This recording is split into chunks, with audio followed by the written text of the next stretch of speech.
MMA Roadshow, episode number 234. My name is John Morgan. I am in Mexico City, Mexico right now. Cold Coffee is not with me. He's back in Las Vegas, but that's okay. I got something even better than cold coffee. I got my man Rodrigo Del Campo. You know if we're coming to Mexico, we're getting Rodrigo Del Campo, a man of many talents, many roles. But you know, the man behind Indiscutido.com. Sir. That's what matters. And Spanish language broadcasting, all kinds of stuff. Bottom line is Spanish language MMA, Mexican MMA. If you need knowledge of it, he's your man. How you doing, brother? As always, with way too many work and too little money.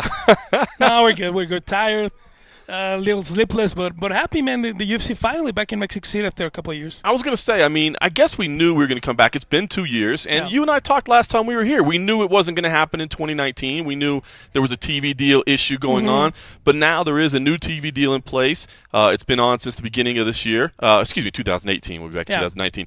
That it's been the beginning of this year. It's on Fox now, whereas before it was kind of behind a paywall. Fox isn't exactly like Televisa where it's everywhere, right? Or is it? How big is Fox? Big. 2018 was a lame duck year. They had a new deal with Fox that was already signed, and they were from Central America down. They were on Fox, and they did 2018 with Televisa in Mexico behind a paywall.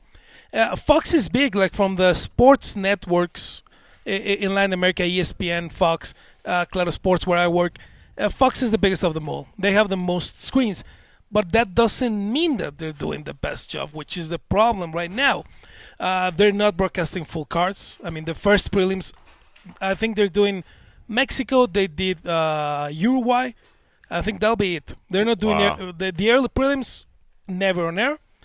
And they're pushing the cards to like Fox Sports 2, Fox Sports 3, where Fox Sports 3 isn't really on that many TV. So it's been kind of weird working with Fox for this first year for people, and we'll see how it goes.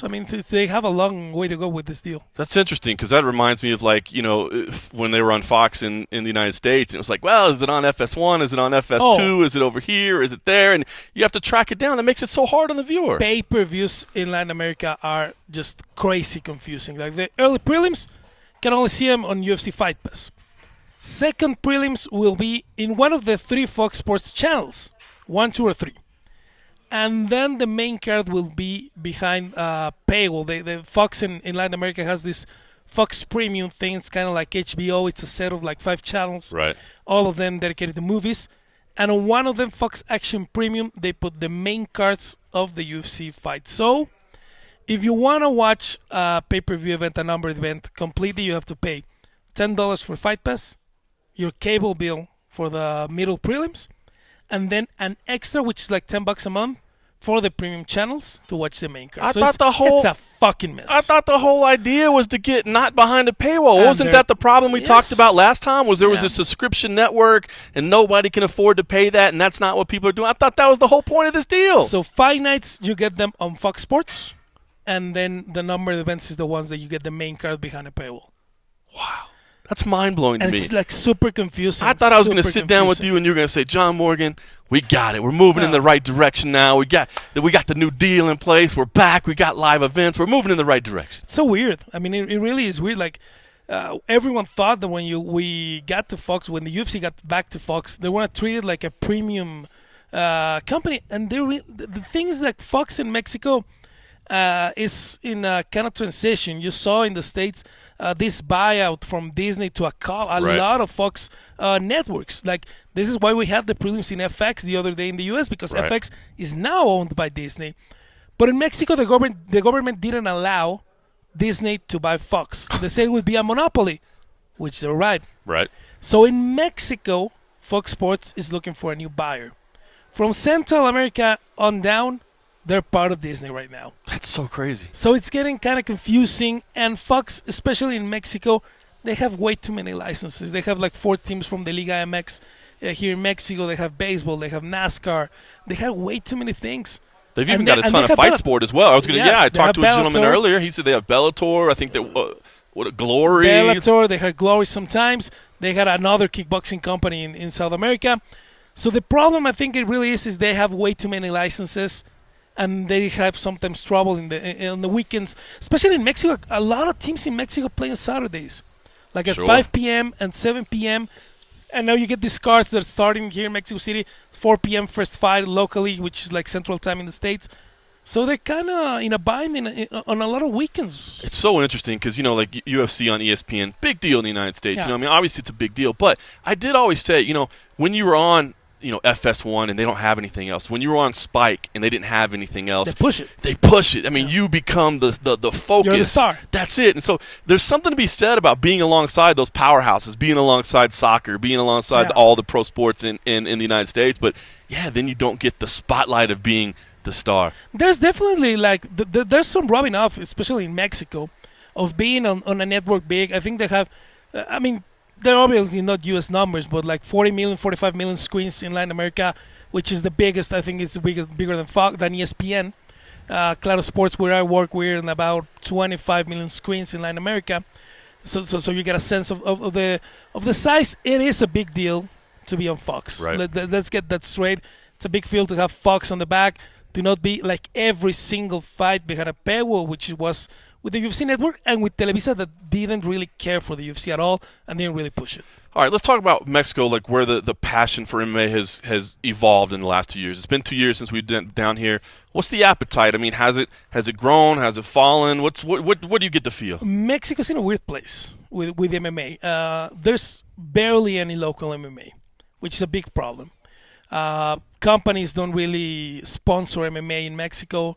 It's difficult to get a sponsorship. And I'm telling you, as an independent owner-operator of an MMA website, sponsors don't really go to MMA companies, MMA promotions, invest a lot of money, lose a lot of money, and then get out of the game because the sponsors aren't there. No? Right. So right now you have I think 1 or 2 promotions that are kind of doing well in Mexico, and that's it. So you have a lot of fighters, and they don't really have where to fight. That's tough. And then the UFC, with that transformation, when they were bought by Endeavor, they decided to cut the Latin America development programs. Right. And we stopped making the Ultimate Fighter because you have no network to actually pay for it. Televisa used to pay for the Ultimate Fighter. Claro Sports tried to salvage the Ultimate Fighter. And that was when Jamie Pollock was fired and when all the whole restructuring of Latin America happened. So that deal was dead. And that's the problem. There's passion for MMA, but right now there is no path for Mexican fighters or for Central American, South American fighters to get to the UFC. That's the problem right now. That's tough. With not the Ultimate Fighter, with no development program, there really isn't like a path. I mean, it's difficult for a Mexican citizen, for a South American citizen, to get a visa to go fight in LFA, to go fight in Titan, to go fight overseas. So you end up fighting in local shows where the matchmakers in the UFC can't really gauge your level. Right. You can sign with Combat Americas, but Combat Americas is not. They have made it pretty clear they're not going to be a feeder series. Right. If you're going to sign with us, you're going to sign for 5 or 6 fights, and if you get the call from the UFC, we are not letting you go to UFC. And Scary proposition for a prospect. It's a warning they tell the fighters. I mean, this is not new information. Right. They tell them, we're not letting you go. You're for 6 fights. That's it. So there's not really a path to get to UFC right now. That's interesting. Okay, so for anybody that doesn't know, the developmental program that you talk about, the UFC for a long time brought fighters to the United States, right? Put them at like Jackson's, put them at like AKA. 4 programs. It was the first one at Jackson's, 2013. This is the program that gave us Brandon Moreno, Jair Rodriguez, Teco Quiñones, Alejandro Perez, etc., etc. Then the second program was American Top Team. Third and fourth with a Kings MMA. They had a group of like 12 fighters, 6 months to a year, full scholarship with training, per diem, and all you do is train. That's amazing. What was the purpose? Not only to get fighters to go to the U.S. And fight for the UFC, but to get fighters accustomed to the way the U.S. trains MMA. Right. So they can come back to their towns, to their cities, and change the culture in their gyms, change the training, and then you can get fighters developing on those nations. You know what's interesting to me is that the UFC never really talked about it. You would want to ask them about it. Super secret. I don't understand why. I mean, that's such a great program. I mean, the amount of money and time that they invested, like you said, not just to find fighters for the UFC right then, but to help develop the culture and to make it better. And I don't understand. You would talk to them about it, and they never wanted to speak about it on record, and I don't get it, because to me, that's nothing but good PR. Well, Carlos, who is sitting right here next to me, Carlos Contreras Legaspi from Milenio, and I went in 2013 to Albuquerque because 4 of those guys were fighting, and we had some let's say, hardships with the UFC leadership because they didn't want it to to be known that they were there. So weird. You so know? weird.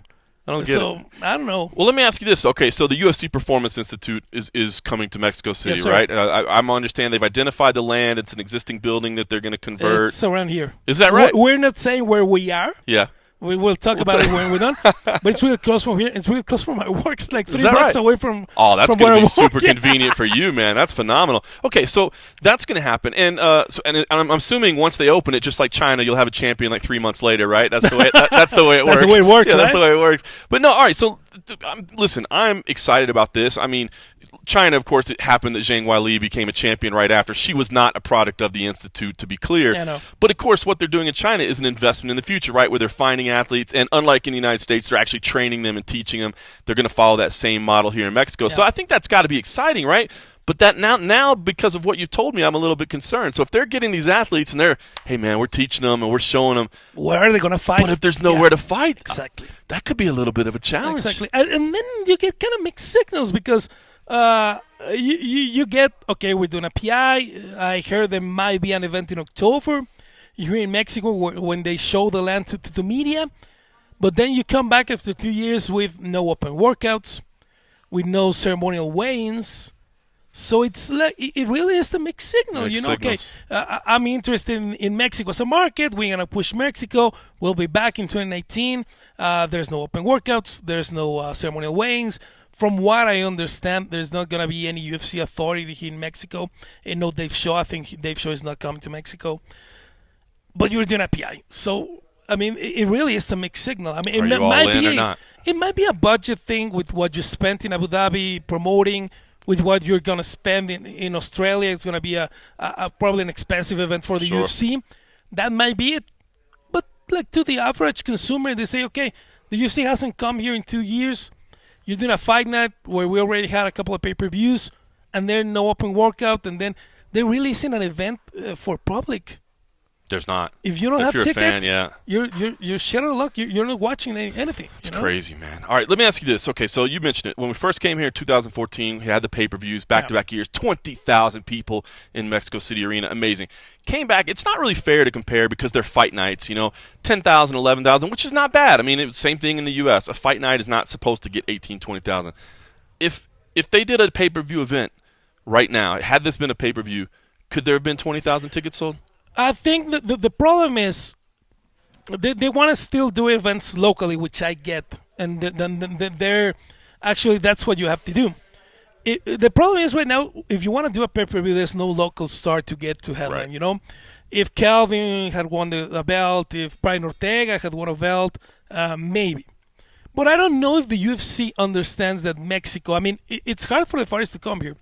But Mexico is a metropolis, man. Mexico is LA. It's New York.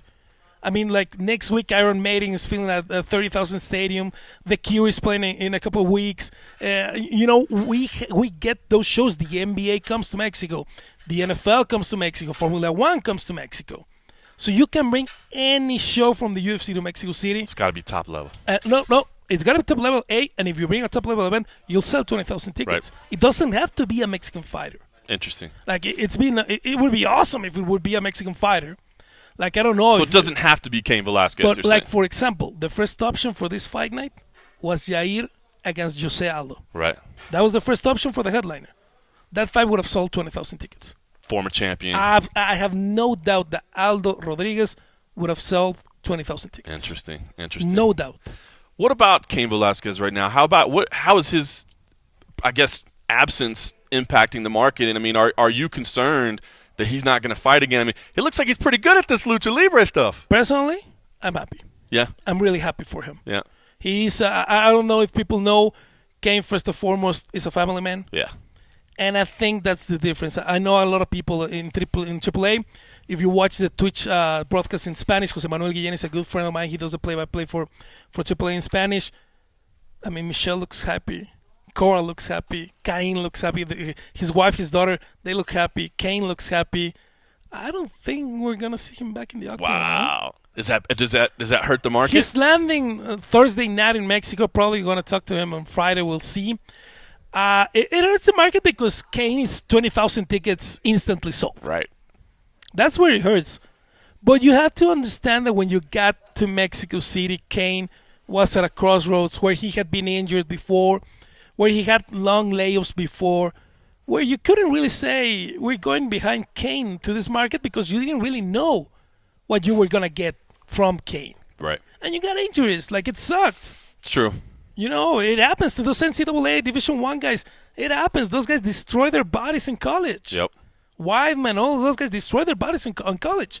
That's what happened with Kane. I mean, they're talking about training at AK. No. Those Division I athletes destroy their bodies in college. Point. Some of them, like Ryan Bader, have no problem. Some of them, like Chris Weidman and Cain Velasquez, just get injured all the time. Yeah, no question. All right, well, we ended up – man, I wish Aldo would have been a good fight. We ended up with Yair Rodriguez versus Jeremy Stephens. It is a good fight.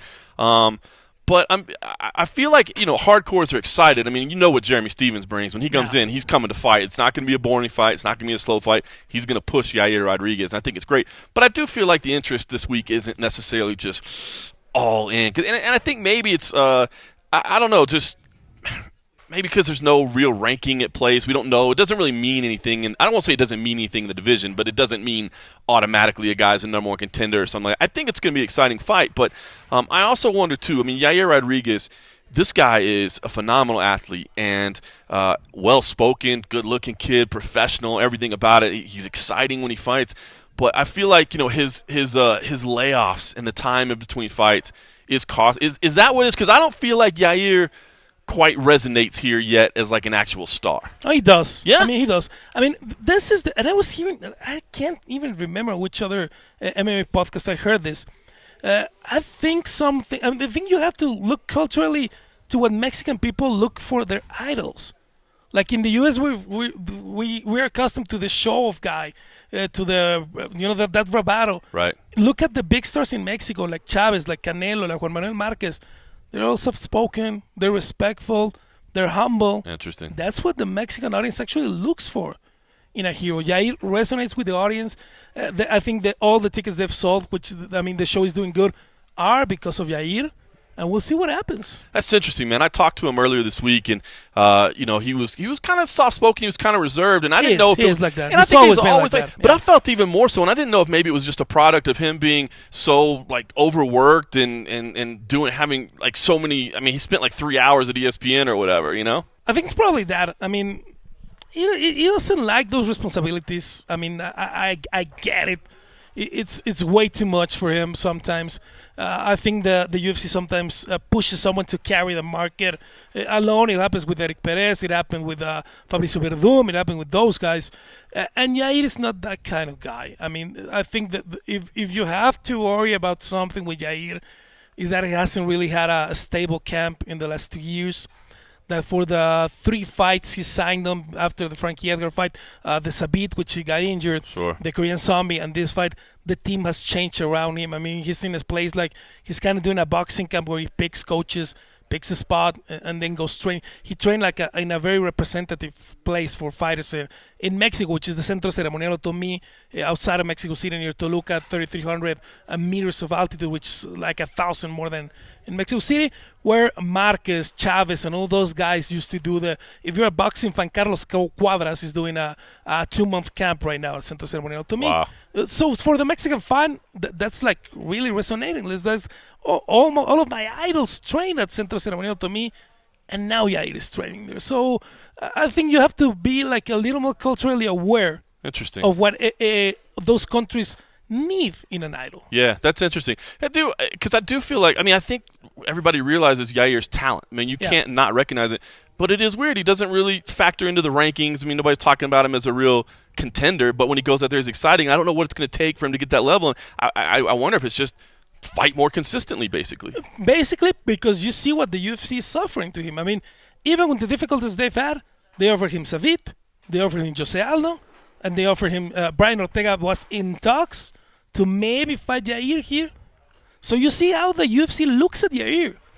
Like they're looking at him still with everything that's gone around as an exciting fighter, as a top 5 fighter, as a fighter that might be able to challenge for the championship at any point in his career. And this is a defining moment for him.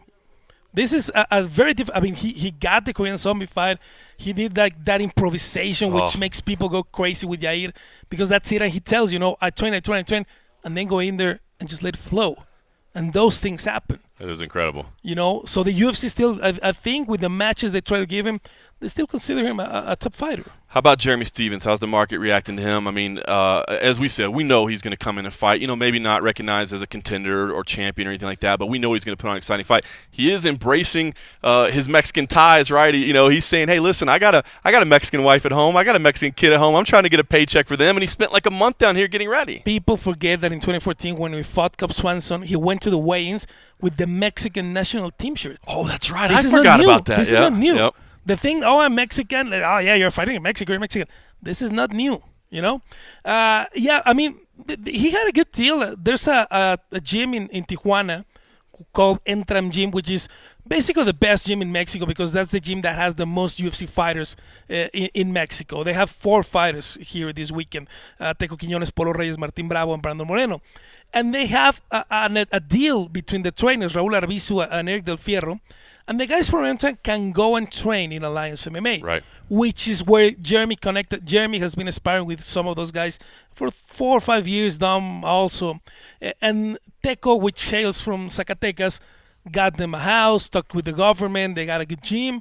So that's why they all got there. Maybe you could touch on that, because Danny Segura was here earlier. He just stepped out, but he was telling me, and I didn't realize that the government, and you just touched on it there, was involved in the sponsorship of this kind of super camp that, like you said, Stevens was there, Angela Hill was there. They had this crew. What do you know about that, and what does that say? That if the governments get involved, that's got to be a positive, right? It's a local government. It's the government of Zacatecas. Teco Quiñones is from Zacatecas. He started doing his own MMA. He started his own MMA promotion like a couple of years ago. They had a couple of shows in Zacatecas. They recognized him as a famous athlete from the UFC, hailing from Zacatecas. Zacatecas isn't really well known for having sports persons in Mexico. They got a good deal, and he said, "Oh, hey, we need an altitude training." Zacatecas, the altitude is basically a little more than Mexico City, right? And that the I think that you call it a mayor in the U.S., right? Presidente Municipal in Mexico, said, "Hey, we have a house. We can give you a house. How many people are going to be there? We can give you space in a gym."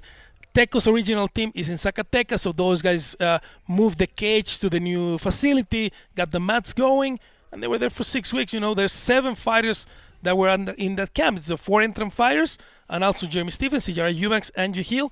And then you got a lot of fighters from Entram and from Alliance helping here in Mexico City. Eric Del Fierro spent a bunch of time here in Mexico. Gaston Reino. So they got a little, there were like 15 fighters. That's pretty cool, man. That's pretty cool moving forward. All right, well, let's just sum up the main event then. We know kind of what the stakes are. I mean, as you said, this could be a defining moment for Yair, right? I mean, this is a big moment. I asked him about, hey, do you feel like this is the moment you kind of start carrying the flag for Mexican MMA? And he doesn't like to talk about that. He said, listen, that's up to all of us. He pointed to Grasso and Aldana and Moreno, and everybody else said, no, we're all going to do this. But as far as the fight itself, the X's and O's, listen, speaking of Jeremy, I mean, I know he's always fired up, but he seems extra fired up this week. And that dude is dangerous. And he's saying, look, I want to go out there, and I don't want to just win. I want to embarrass him out there. Break it down as far as just the analysis. Are you worried about this fight for Yair? I mean, of course, it's a dangerous guy, or do you feel like Yair's too much for Stephens? No, I don't know if he's too much for Stephens. I think I'm worried about Jeremy because he's so fired up. Right. I can't remember the last time I saw a fighter that fired up that actually did good in the fight. True. Those feelings, that heat, it carries you way over the line when you're fighting. He's emotional because Yair gave an interview to an outlet here in Mexico before the start of the sale of the tickets, where he said, "I didn't want to fight Jeremy." Right. He had a good point. I mean, his point is, I wanted Savit, I wanted Jose, I wanted Brian, I wanted a fighter that was difficult and that would give me a spot up the rankings. Jeremy's as difficult as them. But if I win, he's coming off 2 losses. What does that give me? I don't get the respect. Yeah, for the analysts, for the hardcore, motherfucker, if you beat Jeremy Stephens, you're going to be the king. Right. Okay, you're back. You're good. You're at top 5. We see it. For the casual fan, they say, hey, you beat a guy who's got 2 losses. That was his point. And he was kind of right. I don't know if it was good the way he expressed it, but it was kind of right, and that's what got Jeremy upset and really fired up. No question. He is fired up. Would Yair and Ortega have done 20,000 seats? Yeah. Yeah, he's that big a star already. People like Brian here in Mexico City. That's In awesome. Mexico, people really like Brian. Obviously, the Max Holloway fight kind of brought the stock down, but we saw the traffic, man, for Brian Ortega, Max Holloway. People in Mexico City. Brian is gonna be probably at the fight. Yep. You'll see him when they flash Brian on the screen. It's going to Like, be big. I don't know if Kane's staying for the fight. Henry and Brian Ortega is probably staying for the fight. Masvidal, I don't know if he's staying for the fight. I don't know. He supposedly is coming to Mexico City. I don't know if he's going to eventually come or not.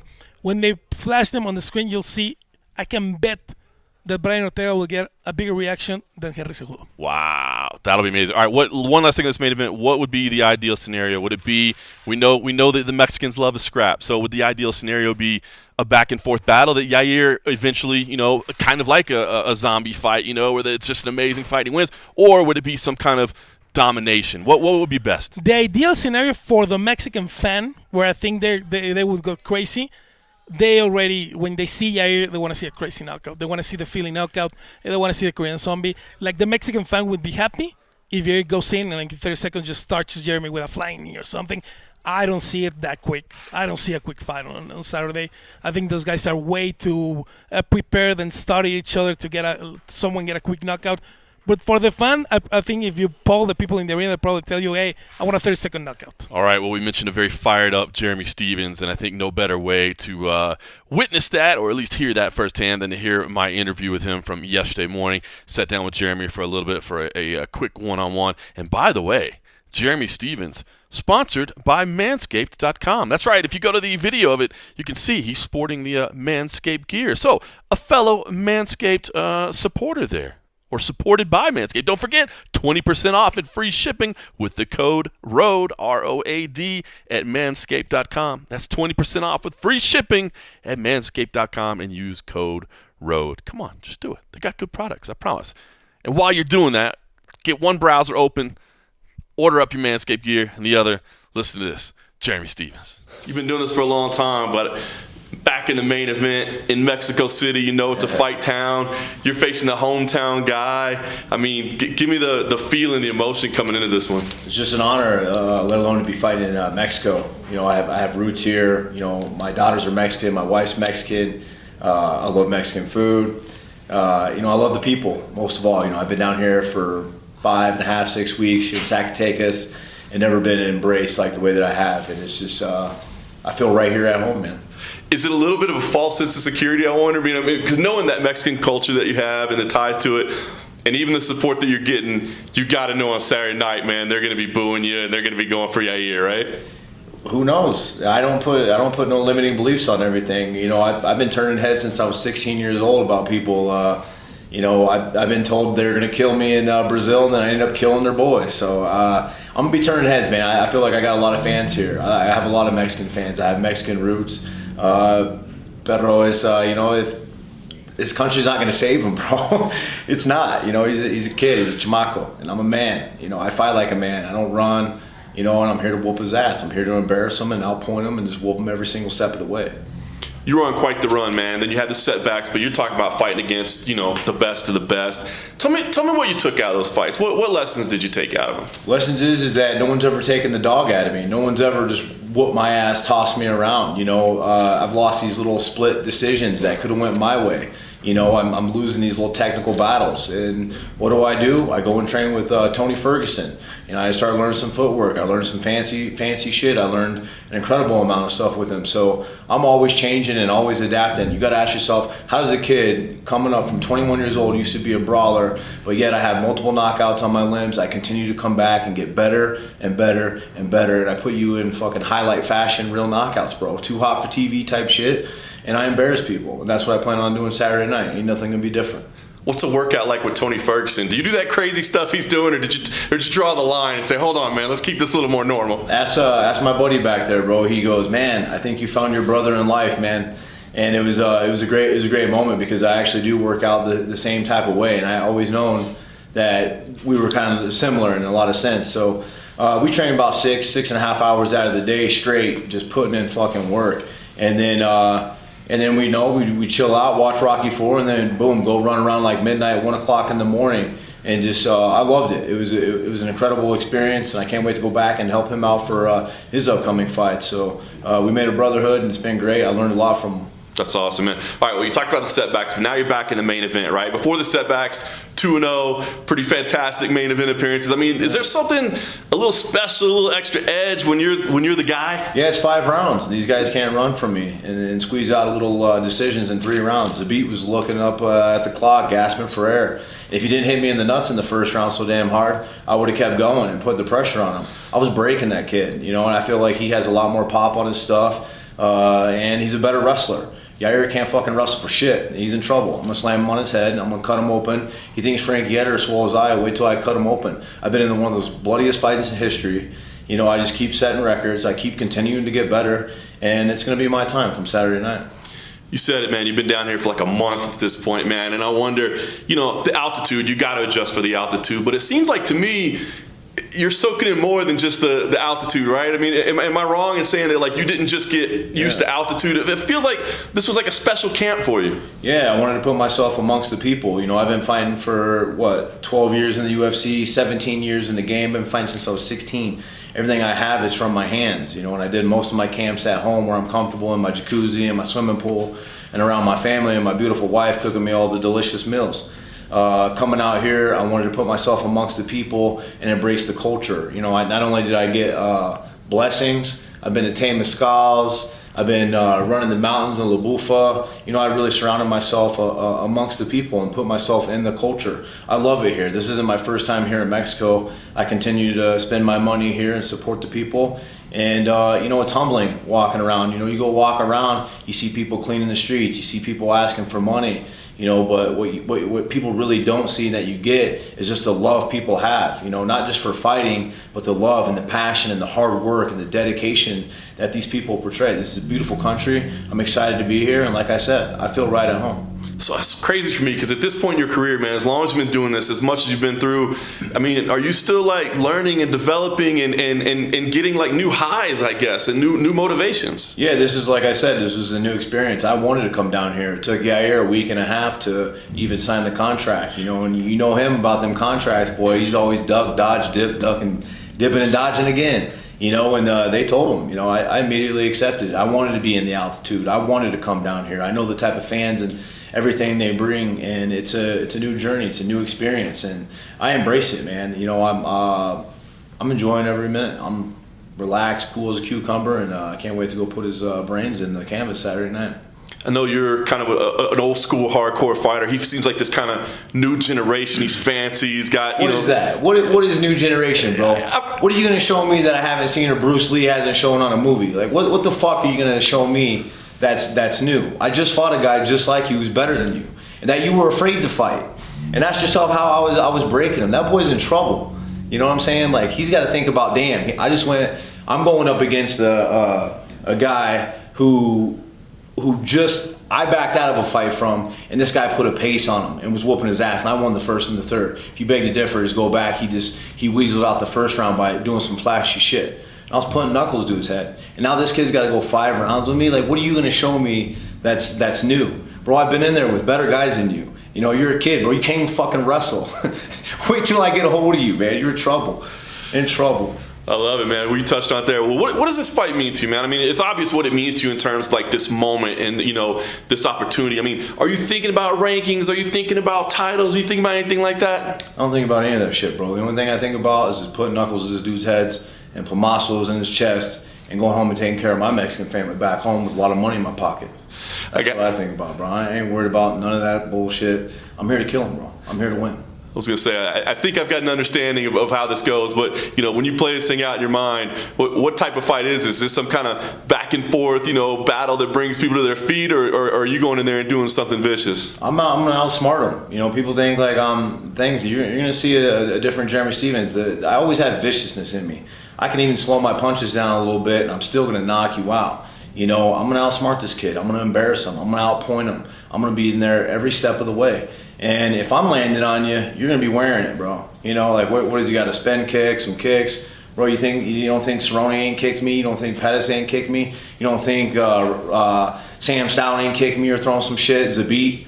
Bro, I walked through everything he had, and I put the pressure on. He was looking up and gasping for air. I got 5 rounds to destroy you, and that's exactly what I'm going to do. Fuck knocking him out in the first. Fuck knocking him out in the fourth. I want to whoop this kid's ass so bad that he's going to be begging to get off the fucking stool and go home. You know, I want to embarrass him.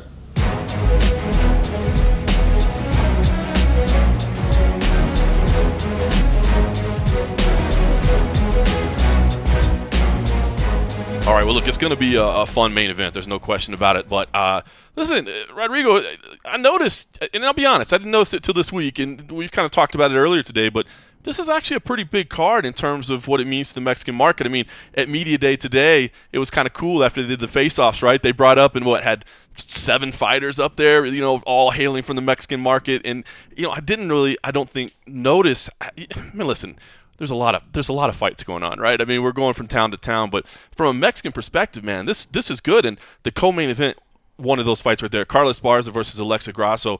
I feel like this is a huge moment for Alexa Grasso. I mean, she's somebody that I think we've all had our eye on for a long time. I mean, her skills were evident in Invicta, but she was still so young and so developing. But that last performance she had, man, I feel like she's really kind of reaching a new level, and she's ready to come into her own.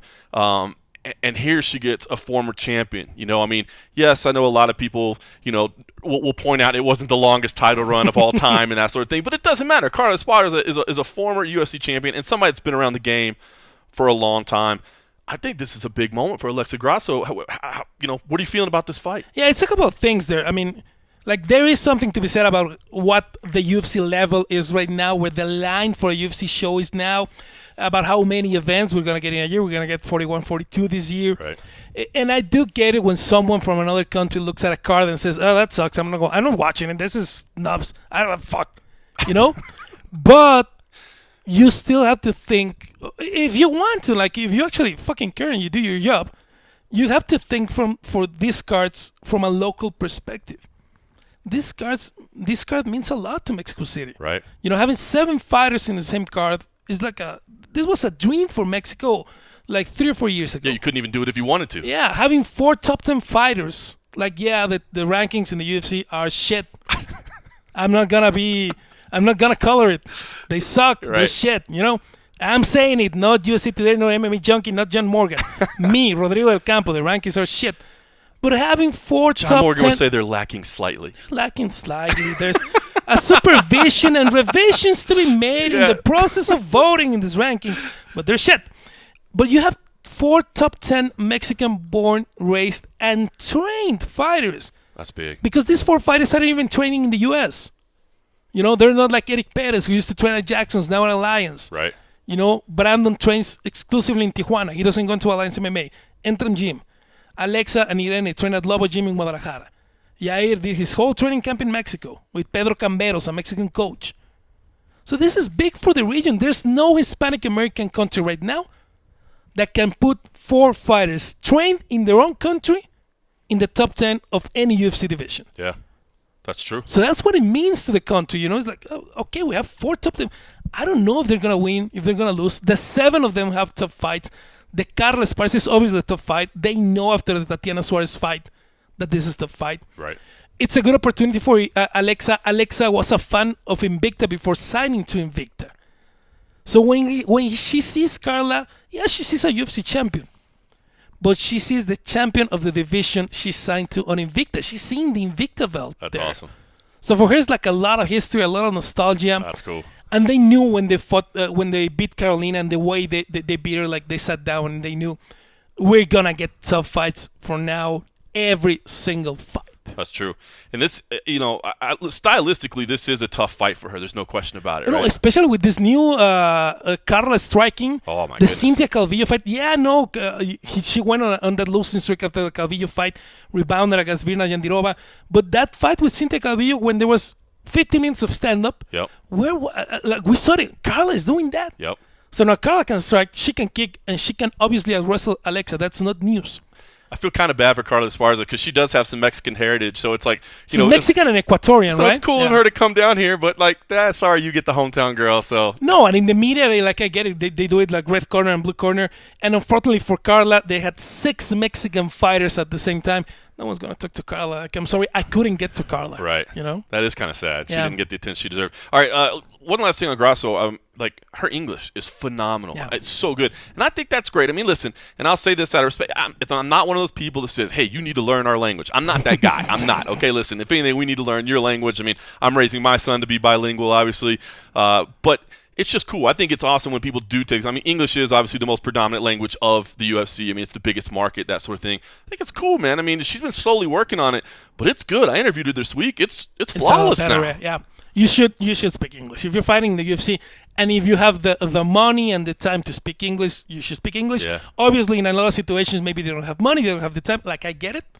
But you should try. You should try to speak English if you're in the UFC. I dig it. Well, listen, I feel like this is a big moment for Grasso. I do feel like it's a very, very tough test. So, can you put your Mexican bias aside and just as evaluation? I mean, do you think she's got what it takes to win this fight, or do you think this is too much right now? If she can stop half of what Carla is going to try to do wrestling, she can win. I agree. That's good. It's all going to boil down to She's that. been training with a good Brazilian fighter who trains in Mexico, Alessandro Costa. Kind of built. He's at 125 who could probably fight at 115. He's a real small guy. Kind of built like Carla with good wrestling, good BJJ. That's what they've been training. But they trained a lot for the Tatiana fight, and we saw what happened. So that was tough, man. Yeah, Tatiana that was a was bad hard, match. man. That was hard, And I'm high on Grasso, but I really believe Tatiana's I know future a lot champ. of people are in love with Weili Shang and with Jessica. When Tatiana gets a crack at that belt, people do not know what two wrestling world medals mean. I agree. She's gonna be, when she gets that belt, she's gonna be a champ for a long time. She's gonna be a problem, Yep. man. She's gonna be a problem. All right, Brandon Moreno, you mentioned his name coming back, man. It's so good to see him back. I mean, talked to him this week, and he didn't seem to have a chip on his shoulder about being released. I mean, I know he wants to prove that they were wrong when he gets back, but he seemed to understand it was business. But I never thought they should have got rid of him. I think he's a great fighter, and he's a wonderful personality. And let me just say, I think he was getting as much media as anybody else today, man. I think he had a lot of people around him. I had to wait in line. He's fighting Askar Askarov, this newcomer, this undefeated Russian fighter at ACB. We didn't get to talk to him. Now, I will excuse the PR team for this. For a lot of people that don't know, Askar Askarov is deaf. Okay, so that creates an issue right there. You've got to have, some kind of like sign language, I imagine, interpreter or whatever. If he speaks sign language, because we don't know if he signs. I don't know if he signs. But then they didn't have a Russian to Spanish to English, translator or whatever. So, we didn't get to speak to him, and I was bummed because I did kind of want to learn more about him. I'll be honest, I've seen his highlights, but I don't know anything about the guy. I mean, I don't think there's a lot of interviews out there, a lot of things that you can glean from. So, as you said, I don't even know if he signs, and I know he's deaf, but I wasn't sure. So, I'm going to excuse the PR team for not having somebody there, but I was a little bit bummed just to kind of size him up a little bit. There's something different when you see somebody in person. It's a little different than seeing him on TV. I kind of wanted to get a feel for his body type, his size, and find more about his story. Give me your thoughts on this fight, because I think Brandon Moreno absolutely deserves to be in the UFC, and I'm happy he's back. But he is sure as hell not getting a welcome mat on the way back in. Look, the UFC can move around and tell whatever they want to tell. Brandon was one of the recipients of the call that said, "Hey, we're cutting the 125 division. We're gonna let you go." Yep. Fighters were told the division was done. Whatever the UFC says, fighters were told the 125 division was done. Brandon understood it, man. He had a plan to go to 135. And then when they saw that the division was kind of rebounding, that's when they got the LFA fight. He doesn't have a chip about being cut. He understood. Lost 2 in a row. They're leaving the division. Okay, fine. He was kind of upset that it took them so long to cut him, where he couldn't fight for a while because he fought in May and then he was cut in December. That's not right. That's like the thing he didn't like. He won the LFA fight, and now you talk to him and he even says, "Hey, you're the number 9 in the rankings. I'm not ranked. I shouldn't be ranked. I'm just back. Like, thank you. I shouldn't be ranked." I think they understand this is one of the toughest fights in his career. They understand that it's going to be difficult because people do not know Askar. They maybe don't know how hard he is, how tough he is. And he's putting that aside, He's just focusing on the fight, trying to get a good fight, a good result, and then trying to get, into the cadence of the new flyweight division. That is such a tough assignment, right? Because if Brandon Moreno comes out and wins this, the hardcores are all going to go, "Wow, that was pretty impressive." But to everybody, he beat a Russian guy. What? What's that? That is a tough assignment, man. That's tough. I'm glad to see him back, and I'm glad to see the flyweight division sticking around. And I talked to Sergio Pettis this week. He actually said he gave praise to Henry Cejudo. He said Henry Cejudo saved the division, man. I was like, I can't believe you're giving the treat. He was like, much love to the Triple C. All right, listen, Irene Aldana versus Vanessa Melo. Of course, Irene Aldana, I couldn't believe she's never fought in Mexico City before. They had like 2 small fights on the Grand Prix like a long time ago. She's from Culiacan. She started training in Guadalajara, so they kind of focused fighting there. And then went to Invicta. She didn't really have many fights. Right. No, when she went to Invicta, he career. had like 3 fights in Mexico, went to fighting Jungle Fight against Larissa Pacheco, and then got signed to Invicta off that Larissa Pacheco fight. Julie Ketsi wanted to sign both Larissa and Irene. Larissa had already signed with the UFC, signed Irene, and through Irene discovered Alexa. Invicta didn't know about Alexa. Through Irene, they said, hey, my teammate, she also fights, she's also good, and they got signed.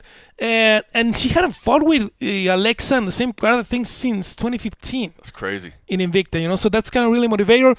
Like, I don't know, like maybe for the hardcores or whatever, but this is the fight that the MMA gods do not want us to see. The second time that Marion Renault and Irene Aldana has been signed. Irene got injured the first time, and Marion then signed with the UFC, never fought in Invicta. Now Marion is out, and they know, like, they've seen Vanessa Melo. They think that she's going to try to take Irene's head off in the first few rounds. They know the altitude is going to eventually get to her. Yeah. And that's also, like, the difficult assignment. They know because this is a fight. I think they're conscious that this is a fight they could lose. That Vanessa is a tough girl with hard punches, and that has absolutely nothing to lose. That's right. Coming in on short notice, nothing to lose whatsoever, making her debut. I did see, there's a big size difference between them, that's for sure. Aldana, a much taller opponent. I think she's got...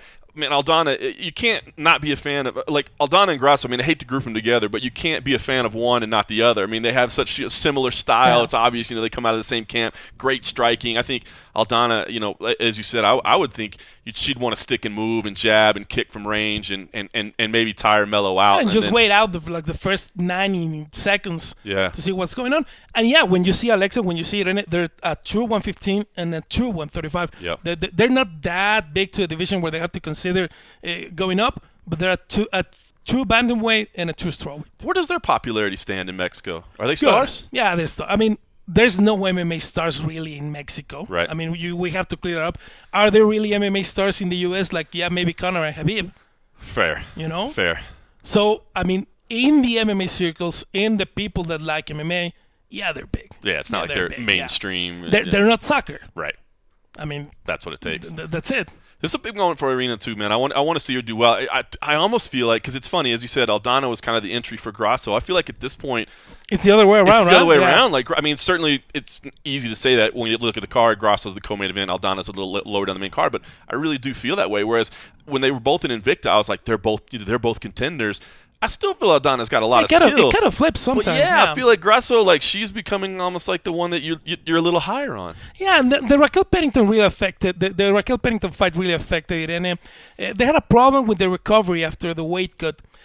She started feeling like her legs being weird after the recovery and fight day, and they thought it was nerves. Oh, it's just nerves. And then during the fight, like, her legs went dead. Yeah.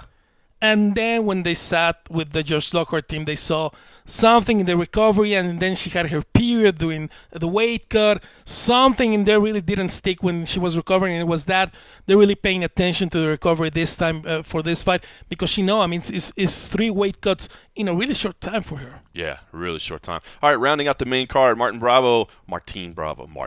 Martin El Toro Bravo. Since we're here, let's give it the accent, versus Steven Peterson. Steven Peterson, a guy that comes from the Texas local scene, Fortis MMA guy who hasn't had the best record necessarily in the UFC, but has come to bring it every time. He's from Fortis. Absolutely. He's a good guy. That's a crew right there. If you're from Fortis MMA, you're a good fighter. That's it. Talk to me about this fight, because I feel like a must-win for both these guys. I'm surprised they're so up the card, I thought that slot was going to go to Sergio Perez, whoever he fought. Right. Be it Alex or be it Tyson Nam. I thought, and I think Martin kind of knows. He told me one day, I think I'm way too high on the card. Don't you think? He told you that? He's super honest. He's a good kid from Playas de Rosarito, Baja California. He's super honest. They know. They know the Martin fight and the Polo Reyes fight, both teammates. They know they have to win. They know if they lose, they're gone. There's no They know there's no sugarcoating, and I think for both fighters on both those fights, it's a must-win or they're gone. Yeah. Martin hasn't fought in a while. He had a good fight against Cáceres, couldn't get the decision, couldn't get going in the last round, which I think cost him the fight. But then spent another year not fighting. I think that's kind of what has gotten to Martin. We'll see. I mean, he had a really high moment here in Mexico City, knocking out Claudio Puelles. Yep. And then he had a really bad moment getting knocked out for Humberto Bandenay in Mexico City, That too. was rough. Yeah. That was rough. Yeah, I think that's going to be a banger. It should be a good way to open up the main card. I mean, I guess if you're looking at it from that perspective, as far as that's like, why let's it's just put there, something right? entertaining. Yeah, exactly. Because you are right. It is weird to me that Sergio Pettis really kind of really down on the card. really low. Yeah. I'm even surprised that Betch Correia and Sijara Eubanks are that far down the card as they are. I mean, I get it. Like that neither one of them have the greatest record of all time, but Sijara, tough finalist. Betch Correia, former title challenger, like way down on the card. So anyway, I'm a little interested in that. The Sergio one really stands out to me. What should we know? I know you got to get back to your other job, but the prelims, Teco, Marco Polo. I mean, one of those guys stand out to you more than the other? Yeah, Teco's probably gonna get behind Yair. He's gonna get the biggest pop in the arena. He's the fighter that people in Mexico really identify with. Again, we were talking about it just right now. People in Mexico, when you see the idols Mexico has had, there have been men and women of the people. They're not really braggadocious. They're not big. They're humble people. And they see Teco like that. They see a guy that's connected real to the street culture, and they call themselves Malilla, which Malilla is kind of like a thug without being a thug. You're not a criminal, but you're kind of out there in the street. And people really do identify with Teco a lot. He seems like a character. I wish he spoke some He's English because he just seems like a character. We told him, like his team and us journalists, dude, you got to learn English. He's never going to learn English. I know he's never going to learn English. And that's one of the cultural things you have to look at it. For Latin America, that's probably the biggest fight on the card. Because the Mexico-Peru rivalry, when you look at the results, it's not really a rivalry when you look how many Peruvian fighters in the UFC, how many Mexican fighters have been in the UFC, etc., etc. But the heat after the Horacio Gutierrez-Enrique Barzola fight in Monterrey, that has generated between Mexicans and Peruvians, that's a really, really, really hot fight for Latin America. It should be an action fight. And Polo, I want to see Marco Polo. You call him Marco Polo, everyone in Mexico calls him just Polo. I want to see him on the weigh-in. I mean, he looks really good going down to 145. Some on Wednesday, some on Thursday. He looks good. He really looks good. I think he's going to make the weight without a problem. Talked to his coach today, and he says, yeah, I mean, he has to cut weight the way everybody else cuts weight, which he really hasn't done in the past. Right. I mean, they didn't want to mess with the winning formula of having him at lightweight, but there's a couple of fights, the last two he lost, that he's been giving up like 15 pounds on fight day. When they realize, if we're going to get a last chance, he should be on featherweight. And they asked the UFC to have a featherweight fight. The UFC checked like how light he was on the last fight on arrival, and then how much he rebounded. Said, okay, I mean, he can make it. Like the numbers into it. Then the numbers look like he can make it. Yeah. Okay, go to featherweight. It is always interesting. Like you said, fighting at featherweight for the first time, I always do wonder, is it going to be? I mean, because it's not just necessarily a magic bullet that, like, yep. No, because I mean, I don't think a lot of fighters and a lot of camps think about it. It's not only making the weight. It's what you're going to do with recovery and what you're going to deal with. He might be heavier on fight day with all the rebound he's going to get because of the big weight cut. Yep. He might be heavier on fight day this Saturday than in his last fight. His last fight, I don't think he was 160. Wow. That's but crazy. When you cut so much weight, yeah, I mean, he'll rebound 15 pounds. Absolutely. That's crazy. So what is carrying that weight, carrying that rebound, maybe retaining a little water, feeling maybe a little slow, how is he gonna deal with that? There's a lot of things about jumping weight classes that I don't think fighters and camps sometimes cover. No doubt. Listen, I know you got more work to do. So like I said, I said I wouldn't take much of your time. And I took a whole lot of your time, man. Whatever time you want to take from me, I'm good, man. You're the man. You're the man. All right, listen. Let's put it. If you had to guess, how many wins does Team Mexico pick up? If I don't say 7, they're gonna kill me, John. All right, so 7-0. I gotta say 7. 7-0. Team Mexico. I gotta say 7. What are they gonna do to me if I don't say 7? I dig it, man. It's difficult. I'm sorry to interrupt you. These kind of cards are really difficult for us because we we obviously, everyone's biased. You're Right. never unbiased. It doesn't happen. You have a lot of baggage. These fighters, at least these 7, really understand that this is when we're working and this is when we're friends. It happens. But I started in journalism after a career in other things in production in 2012. And I started following those guys when they were far away from the UFC. Right. All the 7 guys, they were really far from the UFC, especially Brandon, because he was so young. And I've covered them through the 6 and 7 years from when I started to now. And it's so weird and so sad, but also satisfying to see them, on that stage. To see Right. 7 Mexican fighters in a card, I never thought it would happen, And it's either we're going out on a high or we're going out on a low. It could be 0-7. When you see the matchups, there is a distinct possibility that it could go 0-7. I mean, there's no gimmies. It's either going to be electric in there or just dead quiet. There's no gimmies. Well, it happened a couple of years ago. I mean, the 4 interim guys all lost. Yep, I remember that. This is the first. That was the first time a Mexican camp had 4 fighters on the same card, and they all lost. It can be 0-7. There's no gimmies on any of their fights. It's tense, man. It's tense. All right, listen, I got to let you go because I'm taking up too much of your time. But I'll tell you what, I'm happy that we're back in Mexico every year now that we got a TV deal. If nothing else, then at least I know I get to sit down and get this type of information from you, my man. Always a pleasure. Thank you, John. The one and only Rodrigo Del Campo, everyone. Listen, man, I love coming down here just to get his insight. And I'm not just saying that because he's sitting here. He is the man. But we must move on because he's got more work to do. So we go from one legend of MMA to another.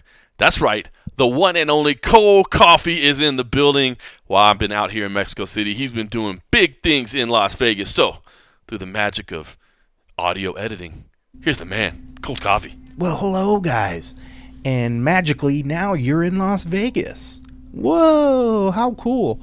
Not quite as neat as being in Mexico City, where I'm always told the stories of all the tacos and good stuff that they're eating down there. I have yet to go down there, so I have to live vicariously through John's and everyone's stories of all the big taco dinners and stuff that they have down there. And I'm sure there's a few cervezas and things getting thrown down. But thanks for joining me. I want to tell you about today. Today here in town, the PFL announced a partnership that they will be doing with Extreme Couture and Randy's GI Foundation. It's a foundation he set up to help families of veterans who have been injured, suffering ailments, whether it be a physical or mental issues that they're dealing with. He saw a need to help out our veterans. A lot of times, veterans and going to the Veterans Affairs and doing with the different things to try to get the support and the help that they need. A lot of times that help doesn't come quick enough. And, whether it be, things like mental issues or say, for more serious things like prosthetics, surgeries, monies just to help support families while they're with their loved ones who are in hospitals or in different other places, for long term, a soldier might be getting treatment and their family wants to be there with them, and a lot of times they're going to stay with them, and that causes undue hardship on these families, and the GI Foundation is helping out with some of that. There's other great organizations that you'll hear in this interview that Randy mentions. One that I really, really like a lot and that I donate to, and I'm a big believer in. It's the Fisher House Foundation. It helps provide housing for the families of our troops and veterans who are receiving treatment for different issues, and it provides a home for them to stay in. And think of it almost like and Randy uses the same sort of terminology, and it's a good way of thinking, but like a Ronald McDonald House. It's a communal space where people can go and stay together, but so the family's nearby. A lot of times these treatments and things that the soldiers have to go through take some time, and it's nice that they have a place to go, and it's a little bit better than just being in a hotel, and it's a lot more cost effective because it's all handled for them. I was very happy to go down there. I was raised in a military family myself, so my father was in the military. My mom was a civilian that worked for the military. Stepdads were in the military. Both my brothers were in the military. I had a grandfather that was in the military. I had uncles in the military. I always joke and say I was the only one that didn't go in the family business, at least the only boy that didn't go into the family business. So I have a lot of respect for those who serve and those who have served, and especially to those who have given all and sacrificed for our country. So anytime that there's a chance that something gives back, I'm all about it. So I was glad to see this partnership. And in a nutshell, it's allowing. I think it's going to be more so, but think of it. There's going to be a raffle that takes place at a lot of these events, and it's a 50-50 raffle. UFC does a lot of 50-50 raffles as well for charity at some of the events. This is another one along those lines where the proceeds will all go to the veterans' families after it's split with the raffle winner. But it's nice, and Randy will kind of tell you too. His organization's doing really, really good stuff. I mean, he's using a lot of his staff from Extreme Couture, so they're already getting paid, and it's something that they love, so they don't mind helping out. So there's practically no overhead at all, according to him. So all the money that's raised is going to these veterans. So hats off to him, and I gave him a big thanks for what he was doing. So that's enough of me jabbering about that, but it's always great to be able to have a chance to sit and talk to a Hall of Famer, but let alone somebody that's really working his butt off to give back to the troops and those who make what we do in life possible. So my utmost respect to him for doing that, and it was good. It was moving. I was a little moved today. So, again, enough of me. Here is my conversation with Randy, and then we'll toss it back over to John. So, thanks, guys, and I hope you all get a chance to maybe look up the GI Foundation and and see what they're doing.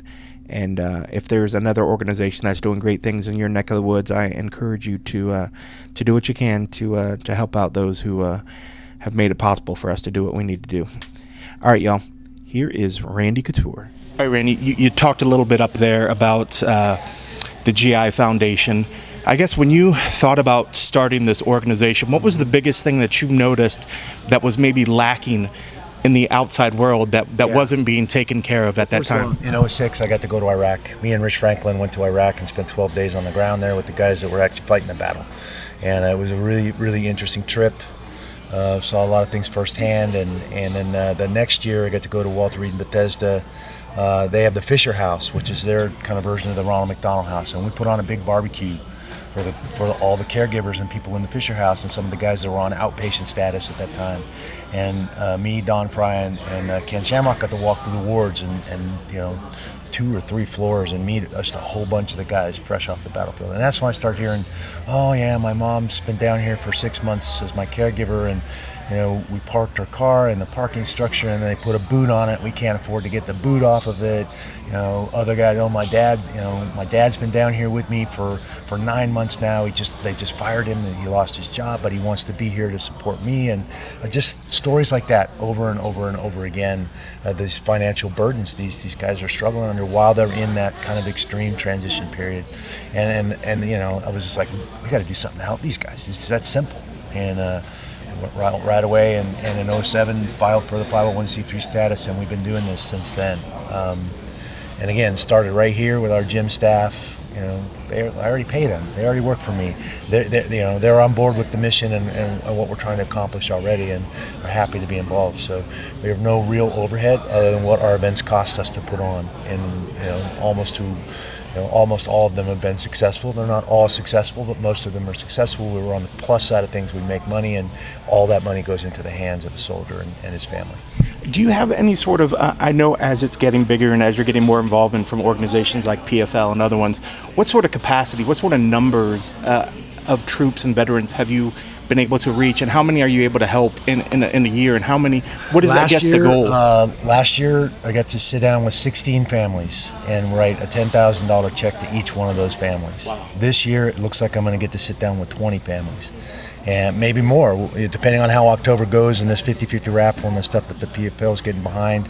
I'm scheduled to be in D.C. at Walter Reed on the 13th of November to hand out the money we've raised this last year. So I'm still waiting to hear exactly how many families we have lined up, but I suspect it's going to be in the neighborhood of 20. So, excited. We just keep continuing to get traction. Things like this, the PFL getting behind us, all the other opportunities that we get to let people know what we're doing. Tough Enough, Operation Knockout, this is going to be our 11th year doing that. And Tough Enough is one of the premier amateur organizations here in Vegas.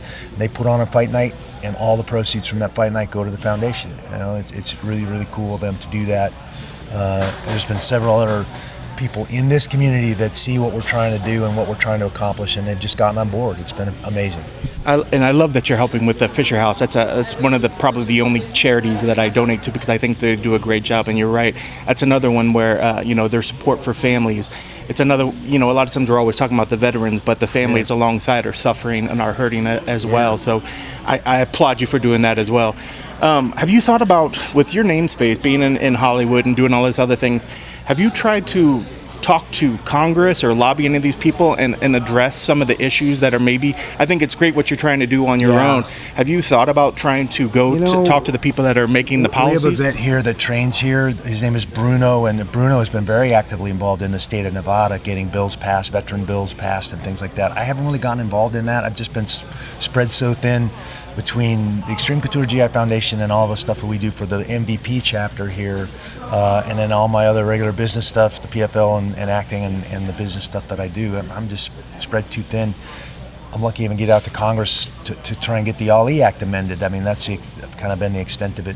I haven't found, and I feel like right now we have a very veteran-aware, pro-veteran administration. And he's signing bills. He sees the issues. He's trying to clean up some of that stuff, and so I think that a lot of that, at least in the last 3 years, in my estimation, are starting to be addressed. But I still feel like there's so many. I mean, we have 50,000 guys that are homeless that served our country. That's just disgusting to me. I know there's an initiative here. They're providing houses for some of these guys, getting them off the street, so they're not homeless. So I think there are a bunch of us smaller ones, and we're trying to link arms and make a bigger impact. But I haven't run across that thing where I'm like, oh, damn it, I got to go try and do something. We're doing our part. So for the person that's on the fence, I think there's a lot of charities out there that are always trying to grab people's dollars. What would you say to the people that have some money that can donate something to get them off the fence to give to your organization? I think do your due diligence. Look at the percentage, because they have to put. If you get a 501c3, you have to disclose. It has to be transparent. You have to have a board and have to be accountable to that board and to the tax industry. The IRS. Where'd that money go? What's that money for? So do your due diligence these days, because there are organizations out there, frankly, that are taking advantage of people and not doing what they're supposed to be doing with that money. So, and that's why I'm proud of the fact that literally 100% of everything that we raise goes where it's supposed to go. Our only cost is what it costs us to put on these events. So, to have an organization like this get behind us, I mean, we don't really have to do anything. I'm already involved. The gym's already here. All this stuff is already in place. So, it's all gravy. It's all going to help somebody. Well, thank you. Thank you for your time, and thank you for that. And you brought up one thing I have to ask you. What is going on with the whole Ali Act and the push towards that sort of things with involvement in MMA and that sort of thing? Yeah, HR 44 is still on. Still being pushed. We're still being lobbied against pretty seriously. They've found ways to stall us. They bounced us from one committee. We were originally in the Energy and Commerce Committee, which is where the Ali Act originally was implemented in '96 for boxers. We were with that committee. We had 60 bipartisan supporters in Congress. It looked like a no-brainer. And then they somehow got us tossed to an education committee, and now we have to kind of start all over again. Mark Wayne Mullins, who was kind of spearheading the Republican congressman from Oklahoma, who's a wrestler and a fighter, knows full well what those contracts look like and how this whole thing works out. So he was the one spearheading it, and by getting it bounced to the other committee, he's not on that committee. So now we kind of we got Joe Kennedy is the Democratic side of the House. Mark Wayne is on the Republican side of the House. All of their buddies, they all see this. I mean, it's as plain as the nose on your face. And, really, two ways that we can affect and make some sort of change in the sport of MMA and get the protections that boxing has enjoyed for a while. The first is the class action lawsuit that you know is going on, and some of the things that are coming out now in their final stages of registering us as a class have been really, really interesting and have shed a light on all the shenanigans and the kind of the crap that's been going on with our fighters. The other thing that we can do as fighters is come together. You know, I'm the spokesperson for the MMAFA, the Fighters Association. Every other professional sport in our country has a players association or an association. Why shouldn't we have that too? Why shouldn't we get to negotiate for our fair share of what's going on in this sport? And I think that the Ollie Act, getting it amended, just that definition, change it from boxing to combative sports athlete, will in a lot of ways create that transparency and eliminate some of this. It's a lopsided power, basically. The sanctioning body and the promoter shouldn't be the same guy. It's way too much power. So, separating some of that out, creating that transparency, that disclosure. Look, you made this much off this event that you fought on. You know, you want me to fight again? I should be able to negotiate my fair share of what's coming in from the events that I put my butt on the line for. So, I mean, that's basically what it boils down to and what hasn't been happening. And that's why they're lobbying so hard against us, because they have a money printing machine and they don't want to mess that money printing machine up. Yeah, and it's got to be tough when they push it into another committee now and it sort of sets it back. But are you guys confident? You think 2020 is the year that something happens? I just think that inevitably, well, first of all, we're fighters, we're pit bulls. We've got this idea and this is going to happen. So, I mean, we're not going to let it go. And they're going to continue to lobby and spend money with lobby groups to keep us off the Senate floor and keep it from the final votes that need to happen to get it passed, to get the amendment passed. So I just think sooner or later, it's just too obvious, it's too plain to everybody that it needs to change.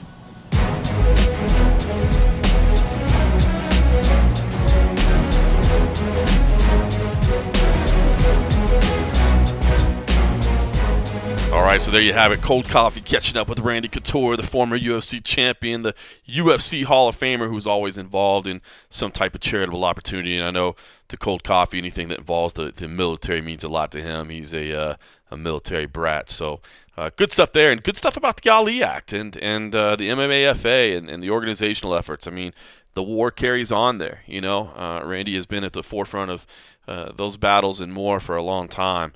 And it looks like, even though you kind of have ebbs and flows of it, it looks like Randy is not going to back down from the fight. And of course, that lawsuit that's happening carries on. A lot going on behind the scenes with that, and we'll see how that all develops. But good to hear from Randy Couture, and good to hear from Cold Coffee. We'll be back together next week. Oh, you know what? I lied. We won't be back together next week. He is going to be in LA for Bellator. Big weekend next weekend, man. Big weekend. We'll have the European crew out at the Bellator event in Dublin. We'll have our LA crew plus Cold Coffee at the Bellator event in LA. Unfortunately, Copenhagen, the only one we'll have there is Per, our photographer based in Europe. So he'll be over there shooting that. But a big busy weekend, a triple event weekend, quadruple event weekend, if you will, if you count the Dublin card as two events. But we'll get into all that next week and try to sort that all out. In the meantime, as far as this week goes, one more guest before I flew down here to Mexico. I had a chance to catch up with Eddie Alvarez. Of course, he's competing at One Championship 100. Titled Century. It takes place October 13th in Japan, so that'll be about 1 month from now. 2 full cards. I mean, they're just loading up everybody they can. This is a big moment for them, and of course, one of those is going to air live in the U.S. So that'll be the first time they've had a live TV show, and they're planning on coming to the U.S. in 2020. So One Championship, they've been making waves behind the scenes, the big free agent signings and all that, and I think they've mentioned it, but behind the scenes, if they haven't mentioned it publicly, I can't remember. They're definitely talking about trying to do an event in the United States in 2020. And listen, man, this is a big, another launching point of their big push, I guess. And Eddie Alvarez, of course, a big component of that. He was initially eliminated from this lightweight Grand Prix. He was brought back as an injury replacement, and then he made his way into the finals of the lightweight Grand Prix, and he will fight in Tokyo on this event. It is a stacked card, man. I know some of the names you might not recognize, but they're loading up everybody they can, and of course they've got the ones you do recognize as well on One Championship 100. So here's my conversation with the Underground King. Hello. Eddie. Hey, what's up, John? Not much, man. How you doing, brother? Excellent, man. Well, talk to me, Eddie. I mean, listen, you've been at one for a while now, man. It's getting up to the better part of a year now. So, I mean, just give me the take, man. What's your overall feeling? What's the experience been like for you? I'm excited, man. I've been over there a number of times, not even outside of fighting, got to watch the shows there. And one's on a roll. They're doing their own thing, man. And what's going on in Asia is something magical. Like the live shows, the live events, the production, everything that's going on. It's just fun to be a part of something like that. And my biggest excitement is when they touch down here in the United States, because there's really nothing like it. And I fought for Bellator, I fought for UFC, I understand fighting and just the people behind it and what they're about and what they're trying to produce. It's exceptional. I'm just glad to be a part of it. And I feel like I'm a part of it in its infancy. Like it's not even grown here in the United States at all. No one even knows about it. Yeah, I was going to ask you, is that tough for you at all? I mean, obviously, as far as here goes, the fights are in the middle of the night, or early in the morning. So, I mean, you're not as much in the public eye for the last year as you have been for, gosh, how long in your career? Has that been tough for you at all? Well, Ray, you take one step back and 3 steps forward, and that's kind of how I took it when I signed the contract. I said, okay, initially I'll fight in Initially, I'm going to fight in Asia, and I'm totally fine with that. I loved fighting in Asia when I did fight in Asia. I have a huge fan base in Tokyo already from my fights back between 2006, 2008 with Dream. So I already had a huge following, but I knew what their goal was. Their goal is to come here to the United States, to have a TV partner here in the United States, and also come here to the United States and have fights. So for me, I never been I'll fight anywhere. I fought all over the world for every promotion in the world. And I didn't mind going to Asia. I actually enjoyed traveling the world and seeing new places that I never got to see. Yeah, no doubt. What about so how about this? I mean, you're one of the big guns. They make these big moves, they make these big hires, and then you go over there and first one out, you lose. What was that? What was that like for you, man? I mean, did that get to you at all, man? I mean, obviously you've lost before and you've been on the big stage before, but I mean, what was that moment like? It stunk, man. Definitely. Like, when the fight got over, I really was more worried about my health than worried about the win or loss, because it was such a bad injury. The injury was so bad that I kind of was like, look, if the worst that came from this was that you lost the fight, then you got off lucky, because I wasn't sure once the injury happened that if I'd be able to fight again. Like, wow. That's how. Like, my eyelids, both of them were split in half, and my eyeball, I just felt like a bunch of air getting in my eyeball, and my eyeball itself is bleeding all over. Like, there was blood bubbles in my eyeball.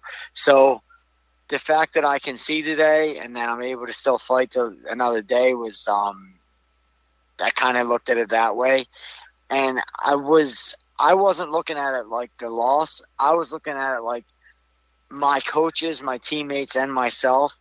I improved so much leading up to that fight. In the 4 months of that fight, I was doing things that I never done before. I was improving in ways that I haven't in years. So I tried to keep my focus on my improvement that I made and not let it all go to shit by having a bad attitude about the outcome of the fight. So rather than like the fans, oh, you lost, just and that, I just kind of didn't pay attention to them, and I really keyed in and focused on my improvements that I made. I didn't realize that it was that serious, man, with your eyes afterwards. Did you, I mean, I know you're a family guy, man. Did you start having, like, serious conversations at home? Like, hey, or is this starting to be too much? No, I mean, I've had them serious conversations for the last 15 years, so I don't I mean, people ask, oh, when are you going to retire? I'm like, I've been trying to retire for years. I love this. I can't seem to get it out of my life, and it's something I'm probably going to be involved in, my whole life. Not competitively, of course, but I enjoy what I'm doing. So Yeah, it was serious. It was really serious, and I was glad that we got past it, and I'm healthy. Yeah, so I guess with that in mind, I mean, the win over Foliang, I mean, obviously you want to get the win, but I don't know, was there some kind of deep inside that was a little more meaningful, to you personally? Um,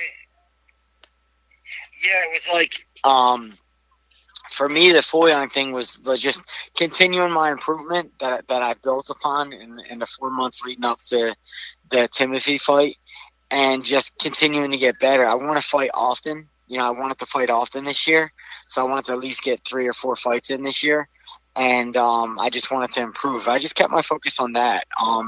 The outcomes of the fight, they are what they are. I mean, I'm going to do my best out there, and I'm going to try to beat opponents. But I knew that if I continued to improve the way I was, that the byproduct of that would be, victories. It was just a matter of time.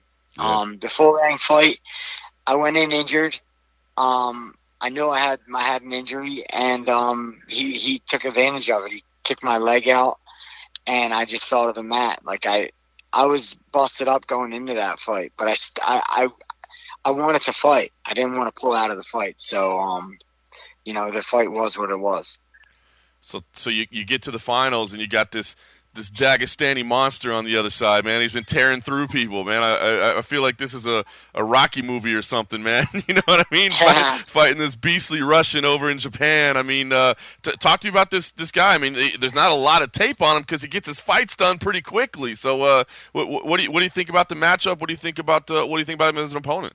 I think he's real well rounded. He's big. He's strong. He's good everywhere. Like there's nothing bad to say about him, right? Like the guy. He's a great opponent. He's a great competition to have. So I'm just looking forward to putting my best foot forward. And I have what it takes to beat anyone, and not just him. This fight has nothing to do with him. I have all the tools to beat anyone in the world, and I've proven that over and over. So it's really about going out there, being focused, and just letting the game day play itself out. I'm excited. I have everything that it takes to beat a guy like this. I scouted him out. I see what he's strong at. I see what he's weak at, and we'll be able to exploit his weaknesses. I've been 10-0 with all knockouts in the first round. Like I've been there in my career, and I've been there, and I've never been in a real fight. So the idea is to put this guy in a real fight, and people who dominate the way he does and don't get out of the first round the way he does, the idea is to put these guys in a real fight against a real fighter, and then they get to really check who they are inside. So we want to get them to dig deep a little bit. No doubt about it. I wonder, Eddie, I mean, you said you fought in Japan earlier in your career, and I mean you fought around the world. Are you surprised at all by the level of global talent? I mean, were you expecting did you think you'd be able to go over there and just tear through everybody, or were you expecting to go over there and face really tough people? No, I went over there already in 2008, and I seen what I seen. When I went over there in 2006 or 2008, there was Kawajiri, Joakim Hansen, Shinya Aoki. They weren't, just because they're not signed with UFC that means nothing. Right. You know what I mean? People get a misconception that the most popular guys are the best guys, and it's not always that way. The best guys in the world are virtually unknown. They're in the foothills of Dagestan. They're in the jungles of Brazil. They're all over the world, and a lot of them are unknown. So, I definitely was not taking anyone lightly, and I'm still not. No question. Talk to me about the weight cutting system over there, Eddie. I think that's the one thing we're all trying to wrap our heads around here in the United States is this the right solution? Is it being implemented fairly? I have noticed, I'm not going to lie, that the guys you guys are fighting look bigger than you. I told Demetrius the same thing the other day. I feel like you guys are fighting monsters over there. So tell me about the weigh-in system and kind of if you think it's good, bad, you've seen it all. So, I mean, are they on to something there? Yeah, the guys do seem bigger, but like for me and Demetrius, we're guys who've been cutting weight and doing it a certain way for so many years. So there's definitely a learning curve for the both of us. Demetrius actually helps me like with the hydration, like he's helped me every time I go out there. I'm like, I do my best in what I know, but Demetrius like is able to check himself. He helps me along because he knows the process better than I do. So, it's basically you have to be hydrated, number one. So they're checking your hydration. You're going to take a pee, and they're going to check the pee. They're going to do a test with the pee. So you have to pass that. There's a certain level of criteria to pass that. Once you pass that, then you step on the scale and you check your weight. And you have to be under the weight limit. So there's 2 criteria instead of 1. It's not just the weight itself, because anybody could weigh in at any weight and be completely emaciated. Yeah, is that what it is? That's it. And not really be healthy to fight.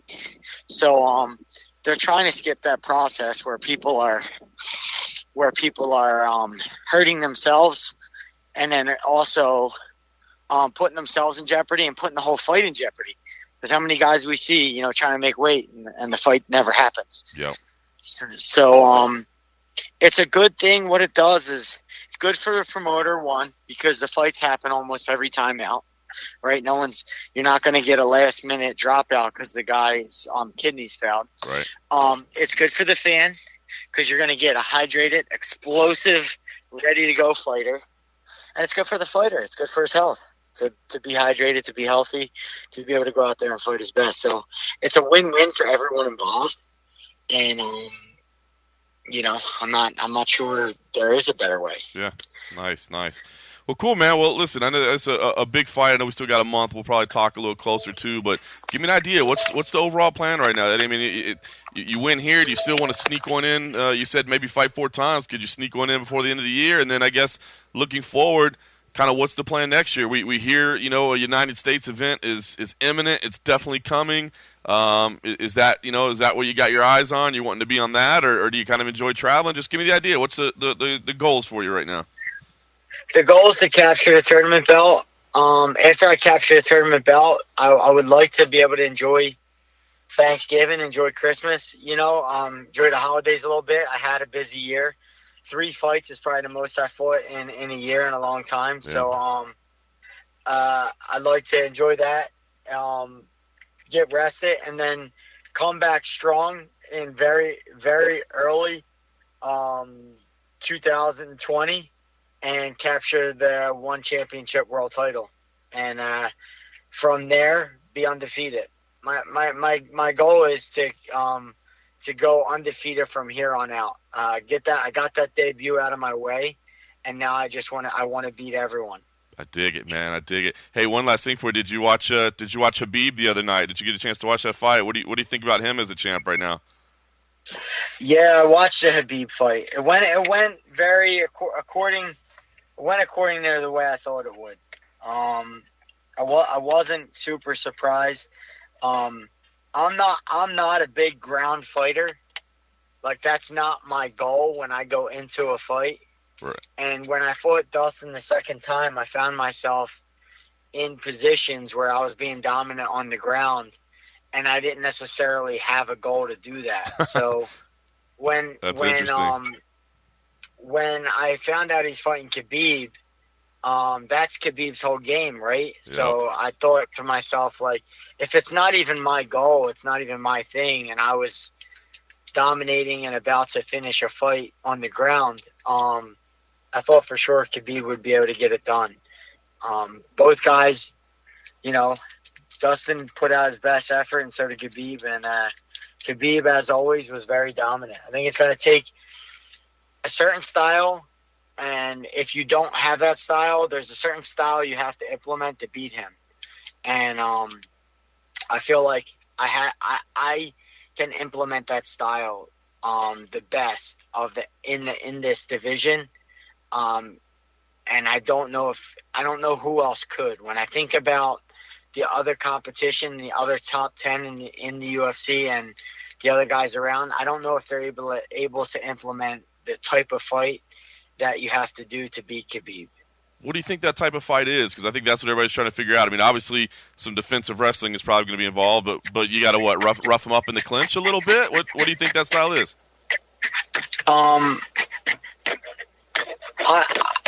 The most I can say is I've done it before.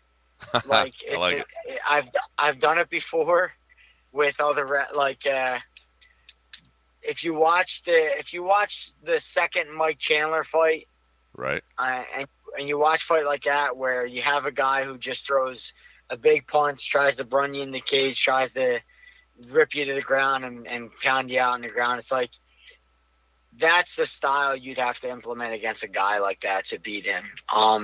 You can't stand in front of him. You can't. You got to be able to move laterally. You got to be able to shut down his wrestling. And when you do get into wrestling exchanges, you can't be dominated. You got to have another wrestler who can match his wrestling. You know. Yep. Very true. I don't necessarily see Khabib as undefeated. I think Gleison Tibau beat Khabib. That's fair. When I watched that fight back, I feel like Gleison beat him. So there's a style out there, and there's a way to beat him. I dig it. Right now he's the champ. Good stuff, Eddie. Hey, man, I appreciate the time, brother, and I'm sure we'll talk again when we get close to the fight, man. But thanks for this today, brother. Okay, I'll see you. See you, bro.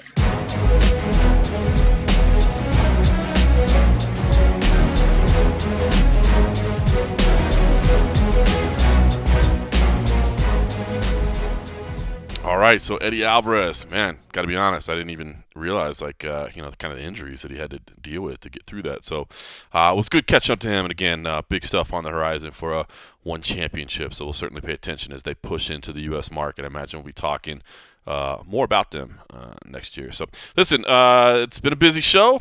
We didn't even get to all the fights, man. Rodrigo Del Campo, man, what a great man. I just can't say enough about his breakdowns, his analysis, and his knowledge, man. Guy's got passion for the game. But Angela Hill taking on the newcomer and Ariana Carnelossi. Tyson Nam finally making it to the UFC against Sergio Pettis. Paul Craig, roadshow favorite, man. He was had a great interview with him. That's on YouTube and on MMA Junkie as well if you want to check that out. Fun little sit down with him. And he was polite enough to talk slowly for us. He knows that we can't understand him all the time when he speaks at full speed. So Betch Correia versus Sijara Eubank. So some big fights there. And, of course, it starts out with Marcos Mariano versus Claudio Puelles. So anyway, I think it's going to be a fun fight card in Mexico. I do. And as Rodrigo so eloquently laid out, I mean, look, you take a quick look at it and you may go, just another card. But, a big moment for Mexican Mexican MMA. The return to Mexico City after a couple years away. So I'm excited for the card. Should be a lot of fun. And, of course, we will have full coverage of it at MMA Junkie. Be sure you check all of that out on Saturday. And in the meantime, all I can say is thanks for listening.